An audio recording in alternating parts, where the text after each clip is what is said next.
Buenos días a todos y bienvenidos a esta sesión extraordinaria. La mayoría me conocéis, me llamo Juan, soy enfermero de la unidad de críticos y quisiera agradecer en primer lugar a la Dirección de Enfermería, Concha Forteza, y a la área de formación y proyectos, a mi compañero y a mentor en su día en UCI, Chisco Ferrer, por la invitación y por la conveniencia de estar aquí en este salón de actos presentando la memoria de tesis doctoral leída recientemente. Para mí es todo un honor y os agradezco la invitación, ya que la oportunidad de difundir conocimiento e investigación sobre un tema ajeno y algo foráneo, por ejemplo de esta isla, y algo muy de moda, como es de pandemias, aunque una pandemia olvidada y, permítanme que os diga que un poco menospreciada, pues para mí es todo un honor que podamos compartir conocimiento de este tipo. Bien, esta sesión extraordinaria trata sobre un estudio de mortalidad de gripe española en la ciudad de Salamanca. Es una tesis doctoral realizada dentro del programa de doctorado en Ciencias Humanas y Ciencias Sociales de la Universidad Pontificia de Salamanca, en colaboración con la Universidad de Salamanca y los archivos municipales del Ayuntamiento y de la Diputación Provincial. La presentación está organizada en 5 apartados. En primer lugar, empezaré con una introducción articulada en varios capítulos, donde se mostrará las reseñas biográficas y los antecedentes históricos más relevantes para abordar la temática de esta tesis, de este estudio. En segundo lugar, se definirán unos objetivos, una justificación y una hipótesis de partida. Seguidamente, se hablará de la metodología utilizada para la obtención de una serie de resultados, y a medida que se vayan exponiendo esos resultados se irán discutiendo los mismos. Por último, se procederá a la lectura de las conclusiones.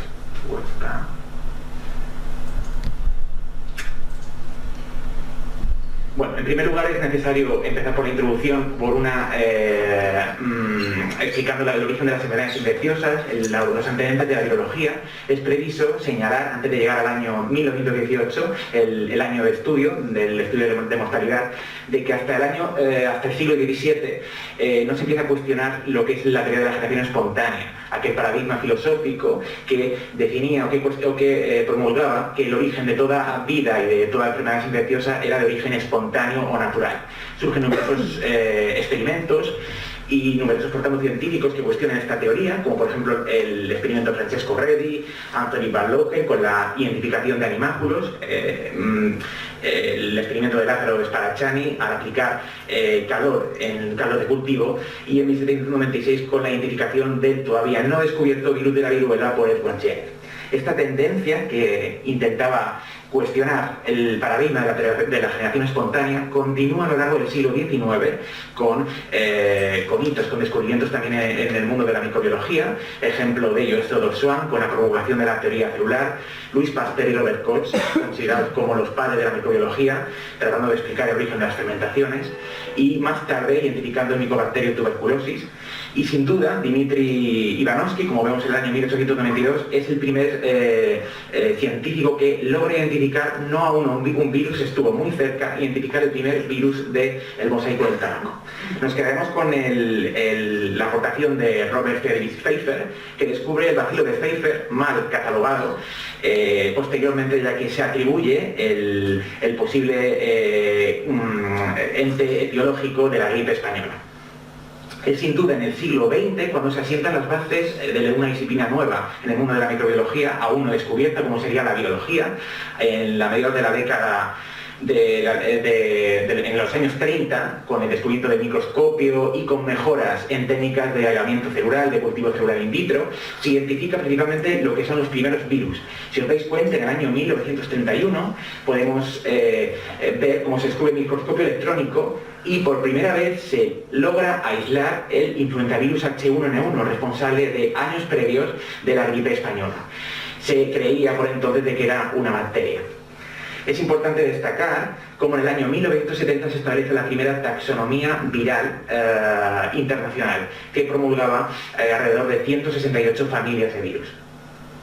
Bien, visto todo esto, vamos a definir el concepto de virus. Procede del latín, con significado toxina o veneno, y según Robert Hull, el bioquímico Robert Hull, es toda partícula de una o más moléculas de ácido nucleico capaz de dirigir su propia replicación en una célula hospedadora a través de su metabolismo. El influenzavirus va a tener una derivación del francés gripe o gripa y una derivación suizo-alemana grupi, con significado de acurrucarse.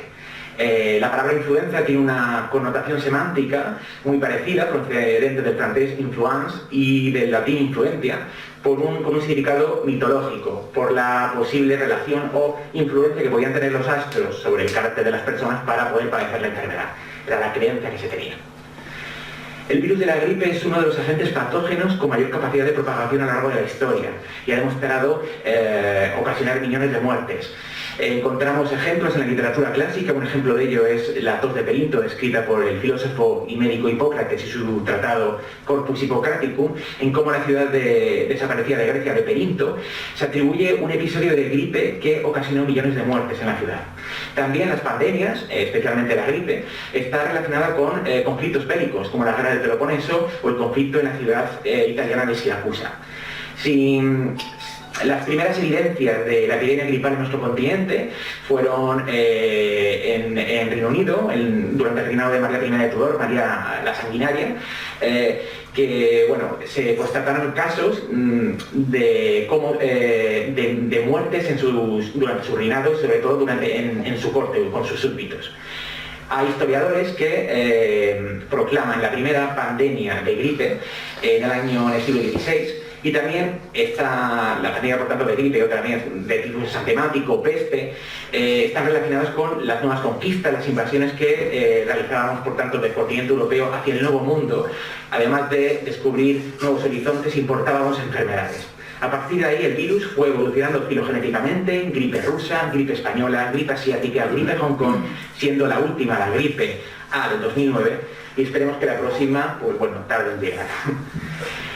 Según David Baltimore, un microbiólogo estadounidense, clasifica los virus en tipo, por su material genético, RNA o DNA, y su replicación vírica.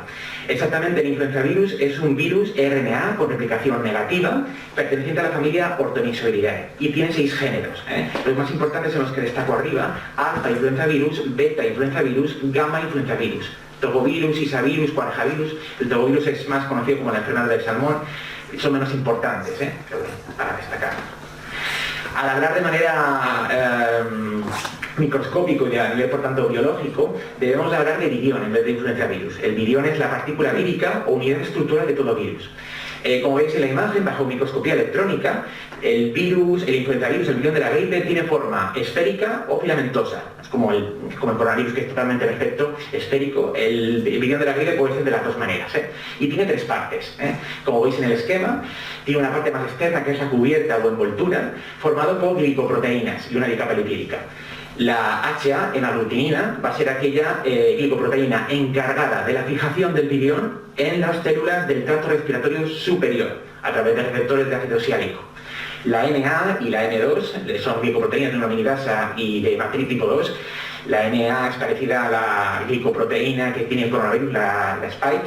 Son las encargadas de la liberación del propio virión a la célula huésped, ¿vale? De salida para seguir el propio ciclo infectivo.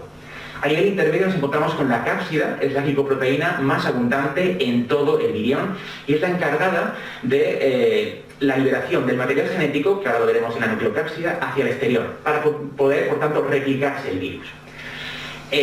La parte más interna, la nucleocápsida, está formado por un complejo enzimático viral, formado por 8 fragmentos de cadena RNA de polaridad negativa, como hemos dicho antes.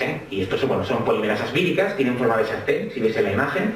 PB1, PB2 son polimerasas víricas y nucleoproteínas. Para que os hagáis una idea, el influenzavirus tiene 8 cadenas de RNA y el coronavirus tiene una. De ahí la variabilidad genética y cómo el virus de la gripe muta más a diferencia del coronavirus. Bien, el ciclo infectivo no voy a entretener mucho, porque no nos quiero tampoco cortar, pero bueno, voy a resumirlo en 3 fases. Una primera fase donde se produce una absorción, una entrada del virus, ¿vale? Donde se produce una encapsulación, una endocitosis liberada por una proteína llamada clatrina, y cómo se libera en el citoplasma de las células, repito, del tracto respiratorio. Una segunda etapa donde se tiene lugar la replicación y la expresión génica, se transportan todas las ribonucleoproteínas hacia el citoplasma y se forma el nuevo RNA mensajero. A partir de ahí se van a migrar todas las proteínas al núcleo para la formación de las nuevas ribonucleoproteínas víricas. Y por último, tiene lugar una maduración y ensamble, lo veis en la imagen, va a salir del citoplasma las nuevas ribonucleoproteínas víricas, se transporta a la membrana, se encapsila y se libera hacia el exterior para seguir el siguiente ciclo. Bien, el virus de la gripe, el éxito de la virulencia del virus de la gripe se debe principalmente a su variabilidad y su diversidad antigénica, que va a dar lugar a subtipos mayores o menores, de mayor virulencia o de menor virulencia. De los tres tipos de influenzavirus, A, B y C, solo el A existen subtipos serológicos. En esta imagen podemos ver cómo existen 18 tipos de hemaglutinina y 11 tipos de neuraminidasa. En función de la combinación entre H y N, H1N1, se formará un nuevo subtipo serológico. Podéis observar que en ambos esquemas la mayoría de hábitats naturales o reservorios naturales es de tipo aviario y luego el humano. He destacado la hemaglutinina H5, H7 y H9 y N7 y N8. ¿Por qué? Porque han logrado saltar a la especie humana, pero no ha tenido lugar ningún contagio, ninguna transmisión interhumana, ninguna transmisión intraespecie. Por lo tanto, no se ha producido lo que es un contagio y la posterior epidemia o pandemia. Ahora leeréis últimamente de la próxima pandemia de gripe, o por donde apuntan los tiros, espero que tarde todavía mucho, de H5N8. Incluso hay reportes de prensa y artículos de investigación en que hay casos de salto de especie y apuntan a H5N8. Pero bueno, simplemente para que lo sepáis que son los subtipos serológicos que aún no han logrado provocar lo que es un contagio o una transmisión interhumana. Bien, los mecanismos por los que se regulan estos subtipos serológicos en el influenzavirus se conocen por deriva antigénica y salto antigénico. Deriva antigénica se produce, como vemos en el esquema A, por una mutación, por un error o un cambio en la glicoproteína de membrana debido al contacto con un anticuerpo, y en el esquema B podemos ver cómo dos cepas distintas contagian a una célula huésped, dando lugar a un nuevo subtipo serológico. Dependiendo de estos dos tipos de recombinaciones o mecanismos, podemos observar en el esquema cómo la gripe española H1N1, responsable de la gripe española, sufrió una mutación que, junto con una recombinación de un ancestro aviario, dio lugar a la gripe asiática en 1956. A su vez, esta gripe asiática sufrió una mutación en las glicoproteínas de su membrana que, junto con una recombinación de un ancestro aviario, dio lugar a la gripe de Hong Kong. En la parte inferior del esquema podemos ver la última pandemia de gripe, cómo procede de un triple ordenamiento de una cepa aviaria humana porcina y también una mutación, un salto antigénico de una gripe aviaria también. Bien, la cadena epidemiológica del virus de la gripe, la mayoría la conocéis. Reservorio puede ser animal y humano. La transmisión, por gotas, contacto directo, superficies contaminadas, vectores, objetos contaminados, lo que son los pómites. Y el buen potencial va a depender del estado de salud, los factores de riesgo, la susceptibilidad, nutrición, inmunidad y también un factor temporal como va a ser la climatología y el invierno. La incubación oscila entre 1 y 3 días, la transmisión puede ser de 3, 5 días, 7 días, y es importante destacar el rol clave de la transmisión en niños. Existe una profilaxis a través de vacunas y una terapia en tratamiento. La infección vírica puede ocasionar una sintomatología que puede ser, desde cuadros asintomáticos, sintomatología leve, a una sintomatología más severa. Las más frecuentes de las severas pueden ser las respiratorias, neumonías bilaterales, síndrome de distrés respiratorio o relacionados con algún factor respiratorio. Complicaciones cardíacas, taponamiento cardíaco, descompensaciones cardíacas, neurológicas, síndromes cerebelosos, trastornos o asociados, manifestaciones clínicas con el síndrome de Guillain-Barré, pérdida de olfato y las más vinculadas a infecciones inmunológicas relacionadas con la alteración del sistema inmune, con la tormenta de citoquinas que desacata lo que es una infección por gripe y sobre todo por las infecciones secundarias o concomitantes. Complicaciones ginecológicas de la bibliografía buscada, he podido por tanto relacionar cómo hay una mayor predisposición de mujeres embarazadas que no están vacunadas a sufrir complicaciones, como puede ser la hospitalización por complicaciones de gripe frente a las que no están, ¿vale? Entonces eso es lo que relaciona las complicaciones más que nada ginecológicas. En casos en el estudio de la gripe española pude darme cuenta cómo la mortalidad en embarazadas, numerosos abortos, a lo mejor podía estar relacionado con un exceso de mortalidad, pero aquí relaciona más que nada en relación a la vacuna, mayor predisposición a sufrir complicaciones. Ahora hablaremos de la gripe española, en la temática central del estudio. Es considerada una de las peores catástrofes sanitarias del siglo XX, ocasionada por un brote de influenza virus H1N1.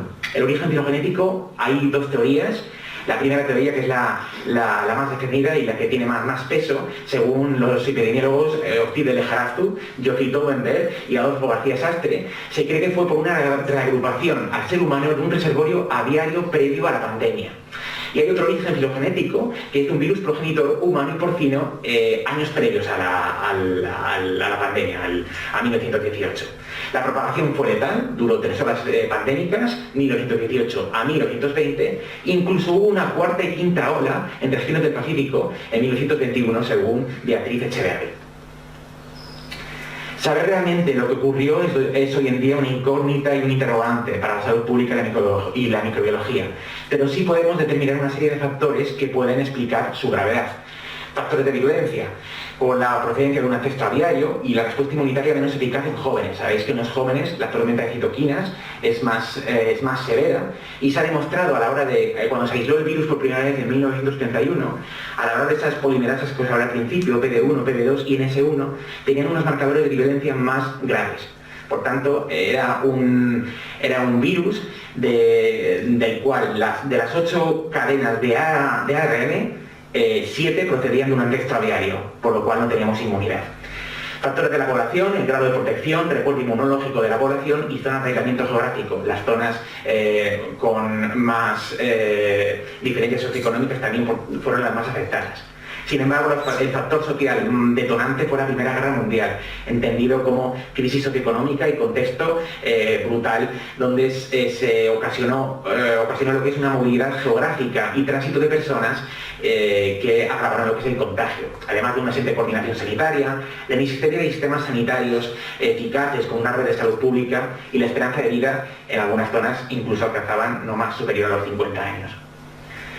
El impacto global de la pandemia,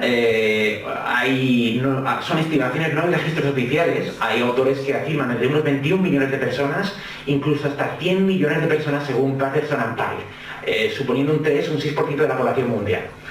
Mirad, hace 3 años, con la celebración del centenario de la gripe española, el CDC determinó que cerca de 500 millones de personas, alrededor de un tercio de la población mundial, se infectó con este virus. Y un ejemplo que pongo es que la peste negra acabó con 25 millones de personas en 5 años y la gripe de 1918 diezmó esa cifra en apenas 11 meses. Se alcanzaron tasas de letalidad en zonas del planeta alrededor de un 30%, como en África, Pacífico del Sur y Asia. Esta curva de mortalidad es muy importante, luego ya la discutiremos en los resultados. Es la W trend establecida por el epidemiólogo Geoffrey Taubenberg et al. En él se compara equitativamente lo que es la mortalidad en periodo epidémico y en periodo no epidémico. Vemos cómo se asemeja a lo que es a una W y cómo en periodo epidémico, en las edades por tanto vinculadas entre 5 y 14, llegando al pico a los 34 años, se produce lo que es un aumento exponencial de las muertes. Es también por tanto necesario hablar del atributo español, un atributo erróneo. ¿Por qué erróneo? Por 2 razones. Principalmente ahora luego veremos cuál fue el origen realmente, el triple origen. Hubo una restricción de prensa, nos encontramos en la Primera Guerra Mundial, había por intereses información privilegiada que pudiese perjudicar o favorecer a uno o a otro bando, o esta restricción de prensa hizo que la mayoría de los países no se hablara del tema, de la pandemia. Pero España sí permitió una mayor difusión de libertad de prensa y daba eco de una nueva pandemia que venía a nuestro país, y nuestros países vecinos pues aprovechaban esta información. Por eso se dio eco de que en España pues se vive época de pandemia. Fue conocida como Spanish Flu, enfermedad del reinante, Spanish Lady o dama española, y soldado de Nápoles, un atributo también muy característico, sobre todo en noticias de prensa, y se llama soldado de Nápoles relativo a una zarzuela estrenada ese año en Madrid, la canción del olvido, por el maestro José Serrano, que evocaba la muerte, a la pobreza y a la guerra, y se quedó con ese nombre, soldado de Nápoles. El origen de la pandemia, hay tres corrientes. Yo apoyo, y según la bibliografía, el de Estados Unidos es el origen más probable, principalmente por el asentamiento militar y el reclutamiento de civiles para la Primera Guerra Mundial, aunque en Asia y en Francia también se producían, pero entre los tres podemos encontrar ese atributo común, reclutamiento civil o campamento militar, pero debido a la trayectoria, y también por la presencia de granjas y humedales, pero debido a la trayectoria del virus y por toda la bibliografía encontrada, surgió lo que es en el condado de Kansas. El primer brote fue en marzo de 1918, en este mapa podemos ver desde el brote en 1918, cuál fue la trayectoria del virus, según reportes de prensa, registros de documentos, actos de ayuntamientos y de gobernadores civiles de todos los países, cómo se registran y cómo sigue la trayectoria. La expansión y trayectoria de la pandemia, vemos en esta, nos recuerdan a las famosas olas que hoy en día pues recreamos y estamos un poco ya hartos de ver. La primera ola de junio a agosto de 1918, la segunda ola, la más letal, de momento también nosotros la más letal ahora con el coronavirus, de septiembre y diciembre de 1918, y la tercera de enero a mayo del 19 y principios de 1920. La mortalidad en España se traduce, como vemos en la gráfica. En la primera vemos como hasta 1918 el crecimiento natural, pues bueno, sufre un tímido aumento, tampoco era muy considerable, y vemos como en 1918 el crecimiento vegetativo sufre una inflexión, donde las defunciones son más altas que los nacimientos. Según Beatriz Echeverri Dávila, que es una socióloga que realiza un estudio, el único estudio exhaustivo, revisando todos los registros civiles y toda el INE, toda la información de mortalidad del INE, murieron alrededor de 182.865 víctimas. Es decir, esto directas por gripe, luego el exceso de mortalidad es aparte. He querido poner, según las últimas cifras del coronavirus, consultadas el 3 de junio, estos son datos del Ministerio de Sanidad y del Registro Civil, que es la información veraz, puede ser más o menos, pero directas por SARS-CoV-2, llevamos 80.196 víctimas. La expansión de la pandemia en nuestro país fue a través por red ferroviaria y red de carreteras. Importante tener en cuenta la conexión que había entre Francia y Portugal, sobre todo por numerosos soldados y civiles que iban al frente bélico por estas dos rutas ferroviarias, y por red secundaria, también por carreteras. En el mapa de la izquierda vemos la primera ola de gripe, como tuvo una afectación expresada en tanto por mil, más en el centro por Extremadura, y incluso Salamanca se ve señalada, pero sobre todo en Madrid, Extremadura y parte de Andalucía. La segunda ola de gripe, que afectó principalmente a las zonas más deprimidas, sobre todo el norte, León, Zamora, Burgos y sobre todo, por tanto, Asturias, con una afectación más homogénea. Es también, por tanto, considerable el grado de impacto que tuvo la provincia de Almería. Y la tercera ola de gripe tuvo una afectación lo que es más vinculada en el centro. Muchos de vosotros diréis, ¿dónde está Baleares y Canarias? Pues mira, en Baleares y Canarias la tasa de mortalidad en gripe, según este estudio de Echeverri y Dávila, no está calculada. Hay cifras absolutas, por tanto, de muertes aisladas. Hay un estudio en el cual hace poco he podido participar y me han pedido, por tanto, permiso para asesoramiento. Se está elaborando en Menorca un estudio de mortalidad de gripe española. Por si alguien está interesado, muy pronto dará a la luz. Es una tesis doctoral realizada en la Universidad de Santiago de Compostela, que lo está realizando la microbióloga y reumatóloga Ana Jato, del Hospital Mateo Orfila. Entonces yo creo que sería interesante, si alguien quiere ver, al menos es un estudio de mortalidad de los principales municipios de Menorca. En Mallorca, por lo que he visto, no hay ningún estudio como tal. Hay a lo mejor revisiones históricas, pero no hay ningún estudio como tal de mortalidad. Salamanca, en el año 1918, sufría una vida que rayaba en la miseria. ¿Por qué digo esto? Porque para ser el siglo XX tenía unos problemas que ya cargaba del pasado.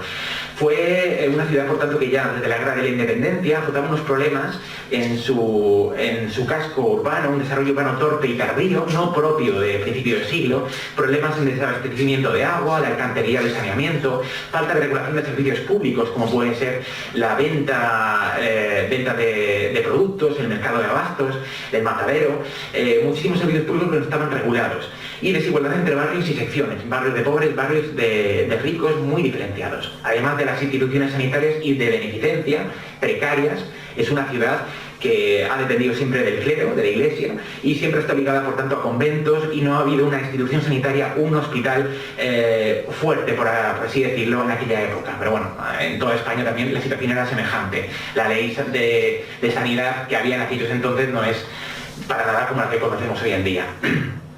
La mortalidad en la ciudad era muy elevada, sobre todo mortalidad de tipo infecciosa. A principios del siglo es cierto que era un 31,91% por mil, pero en la primera década suponía un 40%, hecho que nos hace pensar que la sociedad sufría unos problemas en las condiciones higiénicas de la población. Al igual que en España, podemos ver cómo el crecimiento natural en la segunda década sufre una inflexión. La expansión de la epidemia, como he dicho anteriormente, llegó a Salamanca a través del ferrocarril. Era la única vía hacia Portugal que conectaba Francia, desde la línea de Francia por Medina del Campo hacia Banco de Alba y Villaformoso, y por recortes de prensa y por la revisión de documentos he podido, por tanto, demostrar cómo había casos, principalmente, como podemos ver en la noticia, de que se encontraban viajeros con un estado tan lastimoso que, sin conocer la enfermedad que los trae postrados en Francia, es lo cierto que uno de ellos ha muerto en la estación de Medina del Campo. La mayoría de los viajeros pernoctaban en Salamanca y se quedaban a dormir en Salamanca antes de iniciar su ruta y de regreso a casa. El rastro de la epidemia, podemos decir, decretado oficialmente el 19 de septiembre de 1918 como pandemia como tal, coincidiendo con la segunda ola.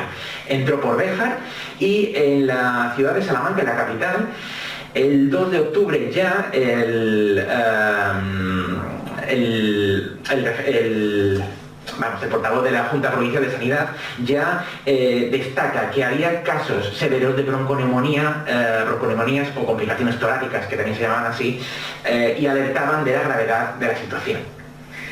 Estos son documentos de actas del Ayuntamiento Municipal de Salamanca en el pleno de sesiones.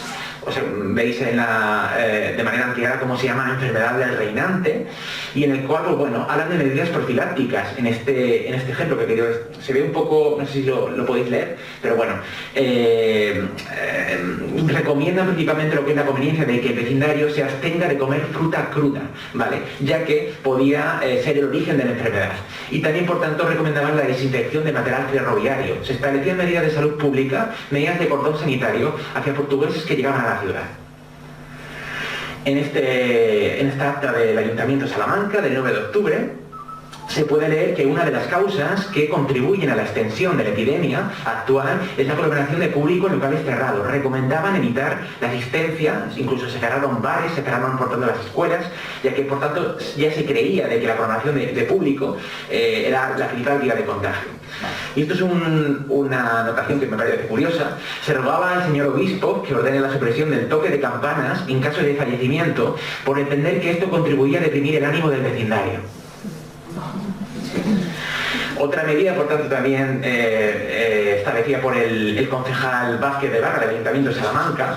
En él, por tanto, se enfocaba mucho en la vigilancia en el cordón sanitario de portugueses. Aquí podemos leer la vigilancia de los extranjeros que circulan por esta estación, por tanto, de Salamanca y también de Medina del Campo.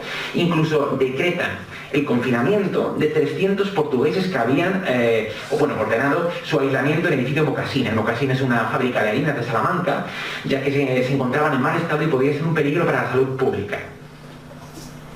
Fueron numerosas las medidas que se establecieron para garantizar el orden público y la salud pública. Entre ellas, en el adelanto hubo un apartado de prensa titulado La salud pública, la epidemia gripal, en el que cada día se dictaban recomendaciones a seguir por parte de la población.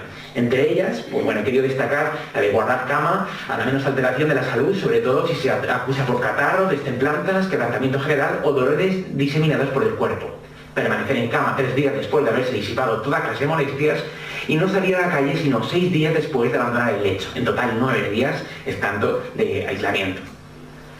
Con todo esto quiero justificar el presente estudio de mortalidad, que va a ser obtener datos de mortalidad por barrios y secciones relacionando variables sociodemográficas, así como averiguar el tipo de repercusiones que la pandemia gripal provocó en la población residente de la ciudad. Nuestra hipótesis de partida es que la pandemia de gripe española tuvo diferente grado de mortalidad en la ciudad de Salamanca asociada a diferentes variables sociodemográficas. Para ello establecí 5 objetivos. El primer objetivo va a ser observar la mortalidad por enfermedades en los diferentes distritos de la ciudad en 1918, según datos del Archivo Diocesano y del Registro Civil. Dentro de este objetivo, determinar la distribución de muertes por causa respiratoria en la ciudad. Segundo, investigar las posibles diferencias entre las diferentes causas de muerte atendiendo a datos del Archivo Diocesano de Salamanca en 1918. Tercero, examinar la mortalidad por enfermedades en los años previos y posteriores a la epidemia atendiendo a datos del Registro Civil. 4. Analizar las diferencias entre las diferentes causas de muerte desde 1917 a 1919 según los datos del Registro Civil. Y quinto, analizar los posibles factores de riesgo en muertes por causa gripal en la población de Salamanca según datos del Registro Civil en 1918. Para ello, la metodología utilizada fue la consulta del Archivo Municipal de Salamanca, del Archivo Diocesano y del Registro Civil de Salamanca. La estrategia de búsqueda establecida en el Archivo Municipal fue la consulta del padrón de habitantes cercano a la época, en 1918, con todo el callejero urbano de la ciudad, estableciendo cuáles eran los distritos y las secciones. Exactamente había 6 distritos, cada uno con 2 secciones. En el Archivo Diocesano de Salamanca se identificaron 25 archivos parroquiales de toda la ciudad. Diréis, ¿por qué el archivo parroquial? Mira, cuando empezamos el estudio, empezamos directamente por el Archivo Diocesano, ya que antes, en 1900, el Registro Civil no existía. Fue a partir de 1900 cuando se estableció la ordenanza del Registro Civil y la creación, por tanto, de toda la ordenanza civil para defunciones, nacimientos, y antes no existía. Entonces yo empecé la búsqueda por el Archivo Diocesano y cuando me di cuenta de que, bueno, no es que faltaba muestra, sino que había un sesgo, no podía ser que había tan pocos inscritos, tantos fallecidos en el año 1918, algo sonaba mal. Aún así, ya que empecé el estudio, pude, por tanto, darme cuenta de la información que tienen los archivos diocesanos, en los archivos parroquiales. Me dio información acerca de los distritos, de las secciones, información como el estado principalmente de la ciudad y asociaciones, por tanto, como de gremios, de artesanos, y me dio, por tanto, información de cuál era la situación de cada uno de los distritos. Existían 25 archivos parroquiales. La estrategia de búsqueda y recogida de datos en el Archivo Diocesano se estableció, en primer lugar, en 10 años, del 15 al 25, previamente, ya os lo digo, pues ya que desconocía de que existía el Registro Civil, pero lo realicé la búsqueda completa, por parroquia y por sexo, y luego me centré en las defunciones en 1918, estableciendo varias variables, como es la parroquia, el sexo, la edad y la causa de muerte. Dentro de la causa de muerte, es cierto de que creé varias categorías: enfermedad respiratoria, cardiovascular, digestiva y otras enfermedades. Las causas de muerte que hay aquí son causas de muerte que no están registradas, por así decirlo.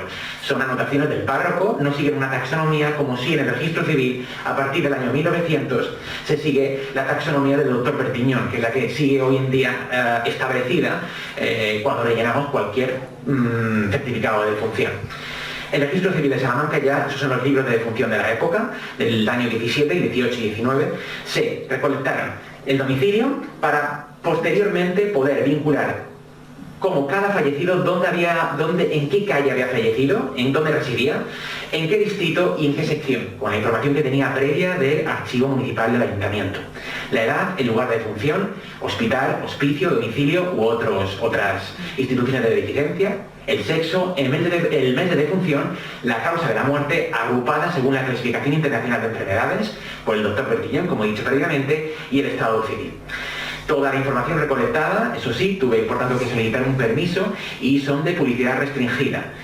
Sabéis desde que se estableció el SIDA como enfermedad, la causa de muerte en el certificado de defunción se separa. Es con fines estadísticos y tú en el registro, en la acta de defunción, no aparece directamente lo que es la causa de la muerte, cuando tú vas a consultar un acta. Fue desde entonces cuando se estableció esta publicidad, este derecho que tenía todo inscrito a que sus datos, por tanto, se pudiesen acceder con fines estadísticos y con fines de investigación. En total, en el Registro Civil de Salamanca se consultaron 3.172 actas de defunción. En 1917, 947, en el 18, 1.214 y en el 19, 1.011. En el archivo diocesano podéis ver la diferencia en 1.215 actas de defunción. A continuación iré exponiendo los resultados en función de los objetivos planteados. Para el objetivo 1, observar la mortalidad por enfermedades en los diferentes distritos de la ciudad según datos del Archivo Diocesano y Registro Civil de Salamanca en 1918, y dentro de este objetivo, determinar la distribución de muertes por causa respiratoria en la ciudad. Bueno, siento que se haya movido la diapositiva por el formato, pero bueno. En esta gráfica nos vamos a centrar en el archivo diocesano. Esto es un análisis descriptivo de la muestra. Por esta mortalidad topográfica, también conocida en epidemiología, podemos ver a través de una escala de gradiente de funciones globales desde 1915 a 1925, para saber pues, bueno, cuáles eran los distritos que mayores decesos registraban. Podemos ver cómo la situación es un poco homogénea. Es cierto que aquí, pues bueno, debido principalmente a la presencia de más archivos parroquiales, pues un distrito me va a salir más alterado que otro. Como podéis ver en el norte, como se ve la zona blanca, con muy pocos decesos, ya que no había ningún archivo parroquial. Pero bueno, quise hacerlo así, ya que en el registro seguí la misma estrategia. La mortalidad en hombres y mujeres es muy parecida, apenas hay diferencia, en una escala de gradiente de menos a más. Podemos ver cómo mueren 1.073 mujeres frente a 978 hombres, y la dispersión es muy similar. Agrupando las defunciones por distrito según causa de muerte en 1918, podemos observar como un 39,43% de las muertes en el año 18 eran por causa respiratoria. Y de ese 39,43%, vemos en el esquema B, un 36,92% suponían ser muertes por gripe y el resto por las otras patologías. Neumonía, no distinguíamos en si era vírica o bacteriana, bronquitis, otras enfermedades o tuberculosis. En el esquema de la derecha podemos observar cómo los distritos 5.1 y 5.2, que ahora lo enseñaré, que son los cercanos al centro, con más densidad demográfica, son los que más defunciones o decesos registran. Las mortalidades respiratorias suponían 750 defunciones en total, siendo la primera causa, la segunda digestiva y la tercera por causa cardiovascular. Al proyectar esos datos sobre el mapa de la ciudad, podemos ver cómo la muerte respiratoria se la lleva al distrito 5.2, si lo podéis ver, bueno, aquí es que me manejo por archivos, es la parte más coloreada, ¿vale? Con 85 decesos por muerte respiratoria. Hay más archivos parroquiales, por lo tanto, no son datos tampoco muy vinculantes. Por otras causas de muerte, ya que no fuese ni respiratoria, ni digestiva, ni cardiovascular, también pasa lo mismo. Por muerte cardiovascular también. Vamos, que son datos que tampoco son muy concluyentes. Esto sí es importante por enfermedades respiratorias, como en los distritos 1.1 y el 5.1, los cercanos, bueno, la Plaza Mayor y el archivo de portanto de la Catedral, reúnen de muertes respiratorias en total los que más reúnen por más muertes respiratorias. En total, la suma de todos los distritos, hay 260 muertes por gripe, por neumonía 227 y por bronquitis 155. Coincidiendo, a su vez, además de estos archivos parroquiales, eran los barrios, por tanto, también más pobres y también con mayor densidad demográfica. Al proyectar los datos de muertes por gripe, podemos observar lo mismo, como los barrios, el 5.1 es el que reúne mayor densidad de muertes, y como por otras enfermedades respiratorias apenas es destacable.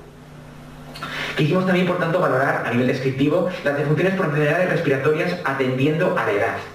Aquí podemos observar cómo en el colectivo de 15 a 35 años, a 44 años, hay un incremento de muertes por gripe, por neumonía y por bronquitis. Ahora, realizando la misma tarea, la misma estrategia en el registro civil, destacamos que las muertes, la distribución global de muertes en Salamanca, en el 6.2 era el distrito con mayores defunciones en el año 1918. ¿Por qué este distrito? Por la presencia del hospicio y de instituciones de beneficencia. Lo mismo pasa que en hombres con mujeres. La mortalidad era un poquitín más elevada en mujeres, pero vamos, sin apenas diferencia. Por muerte respiratoria y por muerte infecciosa vemos el mismo ejemplo, como la mortalidad en este barrio, al ser también más poblado y también por la presencia de lo que he dicho del hospicio y del predio hospital, también por tanto es vinculante a este mayor gradiente de muertes. Lo mismo ocurre por muerte neonatal, importante la muerte neonatal. Moría muchísima gente, muchísimo niño por atrexia, por falta de desarrollo orgánico en la ciudad. Y por muerte cardiovascular es cierto que, aunque no es vinculante, la escala de gradiente sale más homogénea, pero con apenas 15 casos. Por otras causas de muerte pasa lo mismo, y por muerte digestiva igual, incluso con 6 casos en toda la ciudad. La mortalidad por gripe es más homogénea en toda la ciudad, y por bronconeumonía sigue siendo el distrito 6-2 el más azotado. Lo mismo ocurre por neumonía, sin distinguir entre neumonía vírica o bacteriana, porque en el acta de función no se distingue, además que el virus no se distinguía aún si era una infección vírica. Además, quisimos analizar la distribución del lugar de función atendiendo a causa infecciosa, respiratoria y gripal en 1918. En ambos casos obtuvimos que la mayoría de la gente, de los fallecidos, se acontecían lo que eran en el domicilio. Es importante destacar en el hospicio cómo la causa infecciosa reúne casi un 30% de las defunciones. Por tanto, para el objetivo 1, podemos concluir que la mortalidad más elevada es más en mujeres, tanto en archivo diocesano y registro civil, y la primera causa de muerte era por enfermedades respiratorias, encabezada por gripe, neumonía y bronquitis en 1918. También debemos, por tanto, concluir de que hay una mayor mortalidad en distritos con mayor densidad demográfica. Para el objetivo 2, investigar las posibles diferencias entre las diferentes causas de muerte en el año 1918, atendiendo a datos del Archivo Diocesano de Salamanca, realizamos un análisis estadístico, en el cual pudimos obtener como la principal causa de muerte respiratorias, con 773 muertes, digestivas, con 504 muertes, y cardiovasculares experimentaron diferencias significativas respecto a otras causas. Analizando estadísticamente por muertes respiratorias, más separado, más individualizado, podemos observar en la gráfica A como por gripe, neumonía y bronquitis experimenta diferencias significativas respecto a otras muertes. En la gráfica B, según el sexo, pudimos, por tanto, también obtener datos en que ese incremento en muertes en mujeres era significativo respecto al de hombres. Y analizando por sexo entre causa respiratoria, entre una a una individualizada, obtuvimos como las muertes por gripe en mujeres eran significativas, al igual que por bronquitis. También realizamos un análisis estadístico respiratoria entre sexos, bien por gripe, bien en hombres y bien en mujeres, de manera por tanto más separada. Y lo mismo ocurre en mujeres, entre gripe, neumonía y bronquitis. Es significativo de causa de muerte respiratoria respecto a otras causas de muerte. Hay más mortalidad. La mortalidad es más elevada en mujeres, con resultados altamente significativos en muertes respiratorias. La primera causa de muerte son las enfermedades respiratorias encabezadas por gripe, neumonía y bronquitis en el año 1918. Para el objetivo 3, examinar la mortalidad por enfermedades en la ciudad de Salamanca, atendiendo datos de registro civil. Realizando un análisis, por tanto, lo que es descriptivo de la muestra, en el cómputo de los 3 años, la mortalidad global, un 33,54% de las muertes eran por causa respiratoria. Y de ese 33,54%, como vemos en el esquema B, el 30% suponían muertes por gripe, y el resto de bronconeumonía, tuberculosis, bronquitis y neumonía.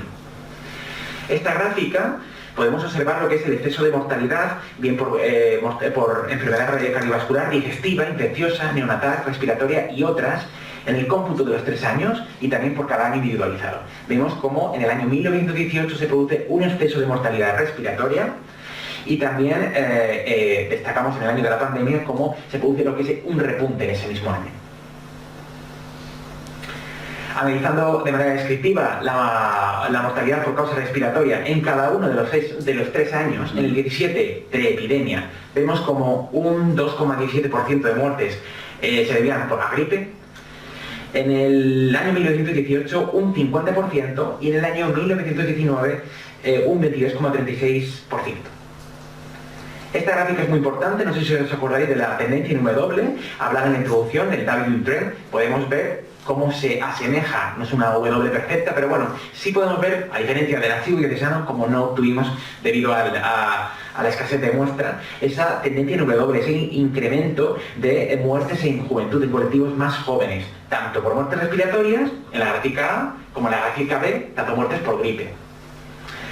A su vez también analizamos la distribución del lugar de función atendiendo a causas infecciosas, respiratoria y gripal, obteniendo cómo la mayoría de las muertes se acontecían en el domicilio, también destacando la alta mortalidad por causa infecciosa en el hospicio. La conclusión para este objetivo es que hay un aumento de muertes por causa infecciosa y cardíaca en 1918 respecto a 1919, 17 y 19. A su vez hay una mortalidad con tendencia en W, en enfermedades respiratorias y otras causas con posibles complicaciones de la pandemia. Para el objetivo 4, analizar las diferencias entre las diversas causas de muerte en los años 17, 18 y 19, según datos del registro civil, realizamos un análisis estadístico de muertes globales en los 3 años, obteniendo diferencias significativas de las muertes del 18 respecto a las del 17. En la gráfica B, atendiendo al sexo, obtuvimos diferencias significativas de mujeres, ese repunte de mujeres del 18 frente al 17, y también, por tanto, en mortalidad respiratoria en el año 18 respecto al 17. También analizamos lo que es realizamos un análisis estadístico por estado civil en casado, párvulo, soltero y viudo. Aquí tengo que decir la diferencia entre soltero y párvulo. Muchos me lo preguntan. El registro civil diferenciaba entre soltero y párvulo. A lo mejor podía ser párvulo con 10 años, soltero con 5 años, en función del funcionario que estuviese, pues apuntaba si eras párvulo o no. Por tanto, lo he tenido en cuenta. O sea que párvulo y soltero podían estar ligados en una misma categoría, pero bueno, lo quería separar respetando lo que es las actas de defunción. Pudimos observar diferencias significativas en el colectivo párvulo frente al de soltero y al de casado frente a soltero en el año 1917. ¿Vale? Analizando las muertes por estado civil, obtuvimos diferencias significativas en enfermedades cardiovasculares, en enfermedades respiratorias previo a la epidemia y posterior a la pandemia, y en el estado civil soltero, importante en las enfermedades respiratorias del año 1918 junto con la de 1919. Analizando las muertes globales, en 1918 obtuvimos diferencias significativas entre la primera causa de muerte respiratoria infecciosa neonatal y también, por tanto, cardiovascular. Analizando estas muertes respiratorias por año y de manera separada, vemos en la gráfica A cómo la mortalidad por gripe es altamente significativa previo a la epidemia, previo en 1917, incluso a 1919. Y en la gráfica B podemos observar, además de numerosas diferencias significativas respecto a otras patologías, cómo ese aumento tan significativo que hay de muertes en el 18 con todas las causas. Analizando las muertes por trimestres, es verdad que no tuvimos ninguna diferencia significativa pese a ese incremento en octubre y en septiembre, pero lo que hice fue analizarla por trimestres. Por meses no lo obtuve, por trimestres no lo obtuve, ¿vale? En las muertes respiratorias, pero sí por gripe. Analizando las diferencias significativas, obtuve cómo en el cuarto trimestre se evidencian diferencias significativas que eran coincidiendo con la segunda ola, y también diferencias significativas en el segundo trimestre del 19 que coincidían con la tercera ola. Por último, establecí lo que es un análisis estadístico de muertes respiratorias por etapa vital, obteniendo solo diferencias significativas en la juventud. Y por sexo y etapa vital, pudiendo observar diferencias significativas en el estado civil entre hombres y mujeres. Como vemos en la gráfica, la categoría casado y soltero son las que experimentan, por tanto, diferencias significativas respecto a otras. La conclusión para este objetivo 4 es que existe un exceso de mortalidad con aumento significativo en todas las causas de muerte, comparándolo con años no epidémicos, 1917 y 1919. Se produce así un exceso de mortalidad global en ambos sexos en 1918 y hay una mayor mortalidad en el estado civil casado y soltero en 1918. Por último, asegurar de que la letalidad, hay una mayor letalidad de la segunda ola epidémica en la ciudad, y vemos un repunte de casos en el año 1919 que fue más grave que la primera ola epidémica. Y por último quisimos analizar, el último objetivo de este trabajo, analizar los posibles factores de riesgos en muertes por causa gripal. Para ello, por tanto, usé el riesgo relativo y el odds ratio, como el grado de probabilidad de un fenómeno frente a otro, y la asociación frente a un evento y la vulnerabilidad a él. Relacionando la asociación de riesgo entre muerte por gripe y sexo, no tuve diferencias significativas utilizando el test chi cuadrado, por lo tanto no pude vincular una asociación de riesgo a morir por gripe por sexo.